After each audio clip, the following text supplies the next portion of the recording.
जब एक लड़की को एक दूध बेचने वाला से प्यार हो जाता है और जब एक लड़की को एक बस कंडक्टर से प्यार हो जाता है, उसके बाद क्या होता है, जो होता है वो कहीं न कहीं आप लोगों को अवश्य जानना चाहिए। दोस्तों, आज के इस वीडियो में आपको हम बताने वाले हैं दुर्लभ कश्यप की मां के बरसी के बारे में भी। तो आज के इस वीडियो में आपको हम 3 चीज़ बताएंगे, तीनों चीज़ों को ध्यान से सुनना। नमस्कार, प्रणाम, आदाब, जय श्री महाकाल। दोस्तों, तो सबसे पहले चर्चा करते हैं कि जब एक लड़की को एक दूध वाले से प्यार हो जाता है, आखिर ये प्यार होता कैसे है। दरअसल बताया जाता है कि एक लड़की जो कि बार बार एक दूध वाले से मिलती रहती है, हालांकि उसके यहाँ पर दूध वाला जो कि प्रतिदिन आता है दूध देने के लिए, तो उसके घर के कोई दूसरे लोग नहीं जाते हैं, बल्कि वो लड़की ही बार बार जाती है और दूध लेकर के आती है। हालांकि हर बार वो लड़की उसे ऑफलाइन पेमेंट करती है, लेकिन एक दिन होता ऐसा है कि दूध वाला कहता है कि आज मैडम जी ऑनलाइन पेमेंट ही कर दो। तो मैडम जी भी तैयार हो जाती है, ऑनलाइन पेमेंट कर देती है। अब उसके बाद होता यह है कि जब ये ऑनलाइन पेमेंट करती है तो उसके बाद इसका नंबर उस दूध वाले के पास चले जाता है और वो दूध वाला जो कि नंबर सेव कर लेता है। और उसके बाद बताया जाता है कि वो धीरे धीरे इस लड़की से बातचीत भी करना शुरू कर देता है, बार बार इसके स्टेटस पर कमेंट करता है और बार बार लड़की का बड़ाई करता है। तो उसके बाद लड़की भी काफ़ी खुश हो जाती है और बाद में बताया जाता है कि उस लड़की को उस दूध वाले से प्यार हो जाता है। और जैसे ही प्यार होता है तो बताया जाता है कि वो दूध वाला जो कि कहता है कि अब हम दोनों शादी कर लेंगे। अब देखो, ये लड़की ग्रेजुएशन कंप्लीट की हुई थी, उसके बाद भी इस लड़की का दिल दूध वाले पर आ जाता है। अब दूध वाले जैसे ही बात करता है कि मुझे शादी करना है, तो उसके बाद ये लड़की भी रेडी हो जाती है। तो ये सच्ची घटना है इंदौर की। तो बताया जाता है कि वो लड़की जो कि उस लड़के के साथ फरार हो जाती है जो दूध बेचने वाला होता है। अब उसके बाद होता यह है कि वो दूध बेचने वाला और ये लड़की दोनों मुंबई चले जाता है। उसके बाद बताया जाता है कि इस लड़की के साथ शारीरिक शोषण करता है और उसके बाद पुनः वो दूध वाला इस लड़की को छोड़ करके वहाँ से फरार हो जाता है। अब ये लड़की रोड पर आ जाती है। अब आप सोच सकते हो कि कोई भी लड़की जब किसी लड़का पर विश्वास करके भागती है, अपना घर छोड़ करके कहीं दूर जाती है, और उसके बाद यदि वो लड़का धोखा दे दे तो उसके बाद उस लड़की पर क्या बीता होगा, आप सोच सकते हो। तो वो लड़की जो कि रोड पर आ जाती है, पुनः लौट करके अपने घर आती है। घर आने के बाद वो पुलिस कंप्लेंट करवाती है दूध वाले के खिलाफ और पुनः दूध वाले के ऊपर एक्शन लिया जाता है। तो कहीं न कहीं से स्टोरी से आपको क्या पता चला कि किसी भी व्यक्ति पर इतना जल्दी विश्वास नहीं करना चाहिए और आपके घर के जो भी लोग हैं उनके साथ आपको कभी भी गद्दारी नहीं करना चाहिए। अब बताओ उस लड़की के साथ क्या हुआ। उस लड़की के साथ दूध वाले ने सब कुछ कर लिया और उसके बाद उस लड़की को छोड़ दिया। चलिए अब दूसरी कहानी की ओर चलते हैं। इससे पहले हम जानते हैं दुर्लभ कश्यप के मां के बरसी के बारे में। दरअसल बताया जाता है कि 2 साल पहले दुर्लभ कश्यप जो कि उज्जैन का एक मशहूर गैंगस्टर था, उसकी मां गुजर जाती है और उसके गुजरने के बाद उसकी पहली बरसी भी काफ़ी धूमधाम से मनाई जाती है। बताया जाता है कि बहुत सारे लड़के जो कि दुर्लभ कश्यप की मां की पहली बरसी में आता है और उसके बाद अभी साल 2022 में दूसरी बरसी मनाया जाता है। बताया जाता है कि दुर्लभ कश्यप गैंग का नवीन तांबोले जो कि हाल ही में उस बरसी में भी शामिल हुआ था और शामिल होने के बाद उसने हाल ही में दुर्लभ कश्यप के दुश्मनों को चेतावनी भी दिया था।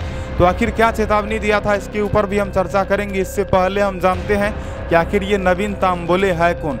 दरअसल आपको बता दें कि दुर्लभ कश्यप गैंग में नवीन तांबोले जो कि सबसे छोटा मेंबर था और बताया जाता है कि वो दुर्लभ कश्यप को अपने बड़े भाई की तरह मानता था। और बताया जाता है कि दुर्लभ के गुजरने के बाद नवीन तांबोले को काफ़ी दुख हुआ था और नवीन तांबोले ने कई दफ़ा कोशिश भी करा था कि किसी भी तरह से पहलवान के कत्ल का बदला लेना है। और कई दफ़ा उसने दुर्लभ कश्यप का दुश्मन शाहनवाज खान और उसके गैंग से जुड़े जितने लड़के हैं उन सबों को धमकी भी दिया था। हालांकि नवीन तांबोले ने अभी तक कुछ करा तो नहीं है, लेकिन हाल ही में बताया जाता है कि दुर्लभ कश्यप की मां के दूसरे बरसी में उसने हाल ही में के किसी गैंग के लड़कों को धमकी दिया और कहा कि संभल जाओ, हम छोड़ेंगे नहीं। अब आगे देखते हैं कि आखिरकार नवीन तांबोले करता क्या है।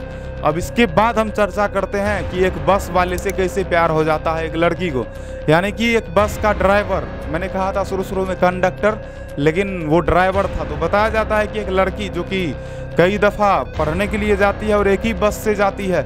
हालांकि ये सच्ची घटना है बिहार के राजधानी पटना की। बताया जाता है कि वो लड़की जो कि बार बार उसी बस से जाती है और आगे में बैठती है, बैठते बैठते उसे बस ड्राइवर से प्यार हो जाता है। और प्यार होने के बाद धीरे धीरे होता यह है कि वो उस लड़की से नंबर भी ले लेता है और लड़की भी उससे बातचीत करना शुरू कर देती है। अब एक दिन फैसला यह होता है कि हम दोनों को शादी करना है। अब देखो, आज के समय में ना कहीं भी किसी से भी आप प्यार करो, चाहे वो लड़का हो चाहे लड़की हो, तो अगर कोई लड़की होती है खराब तो लड़का को बोलती है कि हम तुमसे शादी करेंगे और लड़का का इस्तेमाल कर लेती है। या फिर यदि कोई लड़का खराब होता है तो वो लड़की को बोलता है कि हम तुमसे शादी करेंगे और इस तरह से लड़की को मना करके फुसला बहला करके वो उस लड़की का इस्तेमाल कर लेता है और फिर कई दफ़ा होता यह है कि उस लड़की को छोड़ देता है। तो ऐसा ही होता है आजकल के ज़माने में, जो ये प्यार होता है तो बस ये 2 पल के सुख के लिए होता है। तो बताया जाता है कि वो बस वाला जो कि लगातार इस लड़की से बातचीत करना शुरू कर देता है और धीरे धीरे दोनों फिजिकली अटैच्ड हो जाता है, यानी कि अब लड़का लड़की दोनों आपस में मिलना शुरू कर देता है और मिलते मिलते बात इतना आगे बढ़ जाता है कि लड़का कहता है कि अब चलो हम दोनों भागते हैं, अब हम तुम्हारा अच्छे से ध्यान रखेंगे, तुमसे शादी भी कर लेंगे। तो लड़की को विश्वास हो जाता है और लड़की उसके साथ भाग जाती है और भागने के बाद अब लड़की के घर वाले पूरा परेशान हो जाते हैं। फिर पूरा होता यह है कि वो बस वाला जो कि इस लड़की का साथ देना छोड़ देता है। दोनों जगह यही कहानी है। दूध वाले के बारे में जो मैंने आपको बताया, तो दूध वाला भी उस लड़की को छोड़ देता है और ये बस ड्राइवर भी इस लड़की को छोड़ देता है। तो आपको दोनों कहानी से क्या पता चला कि अक्सर दुनिया में जो है ना, धोखेबाज ही बैठे हैं। इसीलिए कभी भी किसी भी अनजान शख्स पर विश्वास मत कीजिए। और ऐसा नहीं है कि बहुत सारे लोग धोखेबाज ही होते हैं, लेकिन मैक्सिमम लोग धोखेबाज ही होते हैं। कुछ गिने चुने लोग ही होते हैं जो कि आपके साथ गद्दारी नहीं करते हैं, धोखेबाजी नहीं करते हैं। तो केवल ऐसे लोगों के साथ ही रहें। हालांकि ये पहचानना बहुत ही मुश्किल होता है कि कौन गद्दार है और कौन साथ देने लायक है, लेकिन मैं फिर भी कहूँगा कि आप लोग हमेशा सतर्क रहिए, सावधान रहिए और किसी भी आदमी से ये नहीं कि अभी तुरंत मिले और तुरंत मिलने के बाद उस आदमी से प्यार कर लेंगे और उसके बातों पर विश्वास करके कहीं दूर भाग जाएंगे। ऐसा नहीं करना है। हमेशा सतर्क रहिए, सावधान रहिए, अच्छे से रहिए, अपना ध्यान रखिए। नमस्कार, प्रणाम, आदाब, जय श्री महाकाल। दोस्तों मिलता हूँ अगले नए वीडियो में। तो इस वीडियो के माध्यम से आपको मैंने 3 स्टोरी बताया। पहला तो दोनों लड़की के बारे में बताया और दूसरा जो था वो मैंने आपको बताया दुर्लभ कश्यप के बारे में। तो बस आज की वीडियो में इतना ही। मिलता हूँ अगले नए वीडियो में।